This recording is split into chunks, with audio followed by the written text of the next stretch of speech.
আপনাদেরকে বলতে চাই, ঠিক আছে? যেমন আমি আজকে আমার বয়স যেটুকুই হোক আলহামদুলিল্লাহ বুঝতেছি, কিন্তু আমার বয়সটা সত্ত্বে আমার আত্মীয় স্বজন ভাই বন্ধু সবার জন্য করছি।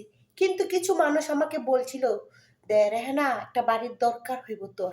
তো আগে বলতাম কিসের বাড়ি, বাড়ি দিয়ে কি করব? কিন্তু এখন আমি সব হারাইয়া বুঝছি।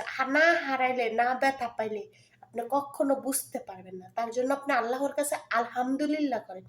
কিন্তু কিছু মানুষ মিথ্যার হাসির থেকে সত্য হাসি নিয়ে বাঁচতে চেষ্টা করুন, যা আমি আগে বুঝি নেই, এখন আমি হারে হারে রক্তের টেরে টেরে আমি বুঝি, বুঝছেন? শরীরের অঙ্গে অঙ্গে বুঝি যে মানুষ আমার জন্য কত খারাপ ছিল, বুঝছেন? তার জন্য আমি আপনাদেরকে একটি কথাই বলি, পৃথিবীতে থেকে আপনার আপন আপনি নিজে, আপনার আপন আপনি নিজেই থাকবেন। আপনি কোনো আত্মীয় স্বজনকে আর বিশ্বাস করবেন না। আর যাকে বিশ্বাস করবেন তার হাতটা সুন্দরভাবে ধরে রাখার জন্য চেষ্টা করবেন, তাকে কখনো কষ্ট দিবেন না, বুঝছেন? তাহলে জীবনে ভালো থাকতে পারবেন। এটাই বাস্তব।